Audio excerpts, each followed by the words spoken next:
So today we're going to wrap up this unit and the subjunctive. That's not to say that there isn't more to the subjunctive after today. It just means that you have the basic building blocks to the subjunctive. Your chapter has two more aspects to the subjunctive that we haven't covered. One makes a lot of sense as we understand the subjunctive, and the other one doesn't. In fact, it's kind of falling into disuse, as you'll see. But I want to start going back a little bit because we jumped over this concept when we studied the future for this reason. I just wanted to combine these two. So let's start with the subjunctive to express doubt and negation. You guys explained to me how you understood the subjunctive in a flip grid about 3 weeks ago, and you did a good job with that. So with this, it's pretty easy to conceive why we're using the subjunctive here. You can use the subjunctive to express doubt or negation in several different ways. No creer que, dudar que, no estar seguro o segura de que, negar que, y no pensar que. When you deny something's existence, then you're automatically pushing it into the realm of the subjunctive.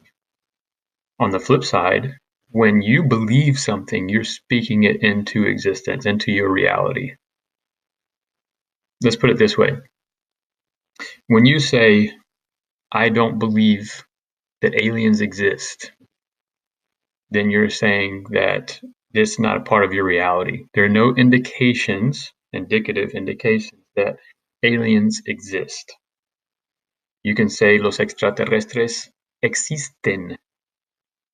The very use of your language is saying that there are indications that your belief says that aliens exist. On the other hand, yo no creo que los extraterrestres existan.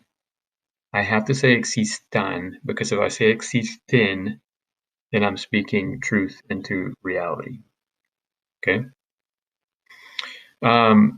Being not thinking something, no creer que, the same as no pensar, no pensar que is the same as saying no creer, to believe or think that something is true. For example, many of you hold a different opinion than I do, that Duke is the best team in the ACC, in all of college basketball. That's my reality. That's my truth. Ustedes no piensan que Duke sea el mejor. If you say es, then it's true. Okay? So, when using these expressions, you have to use subjunctive.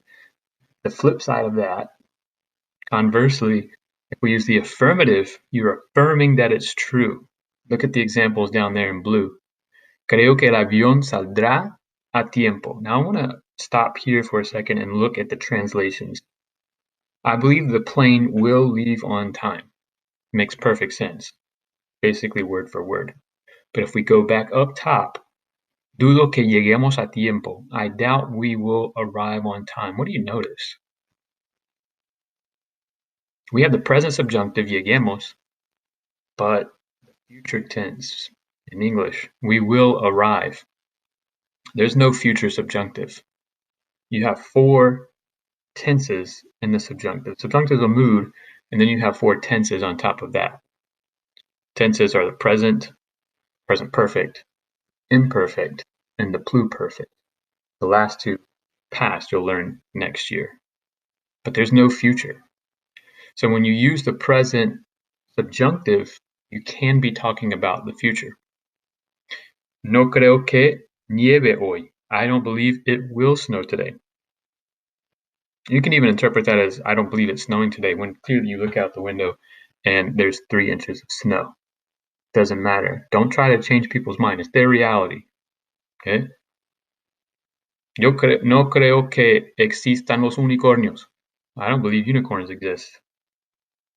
José cree que existen. Cree que hay unicornios. Está loco. Doesn't matter. It's his reality. Okay? So you can really get a feel for how doubt fits in with the subjunctive, because We're talking about one reality or a non-reality, right? But you have to carefully consider whether it's necessary or not. Second thing, there's no future of the subjunctive.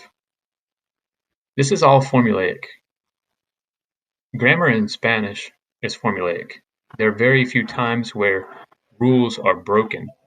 And so you don't have to think of it in the same way. You can't think of it in the same way. Once you get that formula down, then you just follow that all the time. And that carries over into the past as well. When you start learning about the past next year, it's the same thing.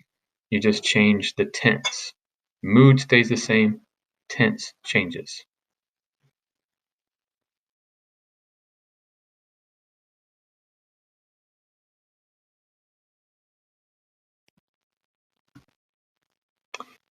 So the last thing that we're going to talk about in terms of nominal clauses with the subjunctive is verbs that express emotion that also use the subjunctive. This is probably the hardest thing to understand. To this point, you can think, okay, this is real, this is not real, this is one person's wish or recommendation, but I don't have to do it, therefore it doesn't become a reality. Those things make sense. Even the impersonal expressions make sense because they're so subjective, and that's how I want you to approach these as well. These are subjective statements. Feelings and emotions are pretty subjective. They're not universal.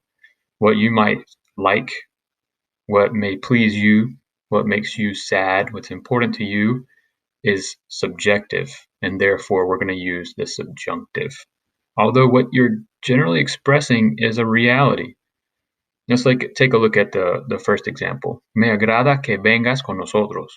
I'm glad you're coming with us. You're coming with us. It's true. There are indications. We should be using the indicative. And in fact, this is where I was talking about earlier. Things are shifting. People don't often use the subjunctive or don't always use the subjunctive with these expressions anymore. So it's falling into disuse as the subjunctive has with English. Language changes all the time. But because this is grammatically correct according to Real Académica Española, let's maintain the grammatically accepted use of the subjunctive here. Okay? Look at the second example. Me sorprende que haya tantos animales. It surprises me that there are so many animals. It may surprise me, may not surprise you. This is Costa Rica, one of the most um, biodiverse places in the world in terms of density. It's incredible to me. Maybe you don't think so. Right? Siento que puedas bucear con nosotros. I'm sorry you can't scuba dive with us. That's my feeling. I feel it. I'm sorry for you. Other people are like, oh, well, I'm going to go scuba dive. So what? These are subjective things. The other one, tengo miedo de que cancelen el viaje. I'm afraid they will cancel the trip. Think of like fear oftentimes, especially, and others too, fear changes your perception of reality. If you have a fear, you distort what's really in front of you. I, for example, I'm afraid of heights. Why? I'm always afraid that it's going to break and fall. I can remember the time we were in Ecuador this summer, and there was this tiny little basket of a cable car that stretched, I don't know how many hundreds of feet to a waterfall. It's gorgeous. I wanted anything to go out there and do it. I didn't. My wife did. All of my students did. Why? Because I thought that cable was going to snap and we were going to fall into the waterfall. Although it could hold, they told me, like 2 trucks, doesn't matter. It distorted my view of reality so much, my subjective view of reality, that I couldn't do it. So you can look at these and think it changes the way you perceive things. But note at the bottom that the subjunctive and the conjunction que are not needed when the subject doesn't change. That's a fundamental piece of the subjunctive that we learned from the very beginning. It kind of got changed and switched up with the adverbial clauses. Let's forget about the adverbial clauses for a while, right? Let's save it for next year. But don't change things that you've already learned. Just because you're learning something new, don't break that structure down and try to apply this when it doesn't apply. Okay? So, temo perderme en la selva. I'm afraid I'll get lost in the jungle. I can control it. I can sometimes control my fear. The thing with the example before, I was afraid that the cable was going to snap. That's things I can't control. But when I say I'm afraid I'll get lost in the jungle, I can do things to prevent that. I can't prevent a cable from snapping. Me encanta bucear. I love to scuba dive. Well, look, that's just like gustar, and all of these are like gustar, with those exception of those two examples down there. Don't change what you've already done in the past. Me encanta correr. Me gusta bailar. No me gusta cantar. Right? Those things you've done that already. Don't say now that I'm using gustar and cantar, I have to use a subjunctive. No, there have to be two subjects there. Okay. I love that you sing, but I don't like to sing. Me encanta que tú cantes. No me gusta cantar. In the first example, I use a subjunctive, and the second, I don't, because it's my subjective reaction to what you do. Me molesta ir en la balsa con tanta gente. It annoys me to go in the raft with so many people. I can control how I feel, basically. I can't control what you do. It goes back to the recommendation and suggestion piece. I hope that makes sense. Once again, think of these as structures. Because you're probably still in that translation phase, it's not going to make a lot of sense.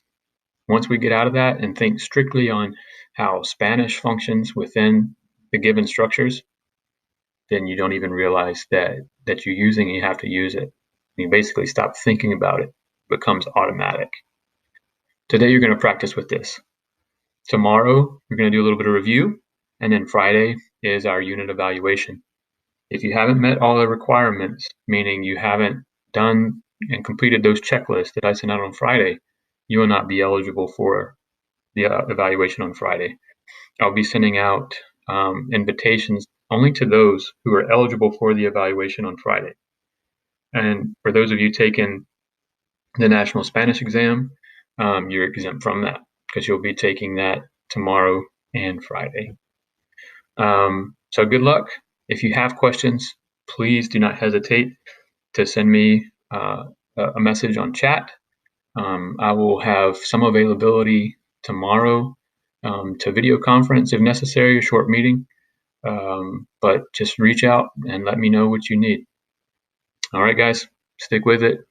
We're almost there. Ciao.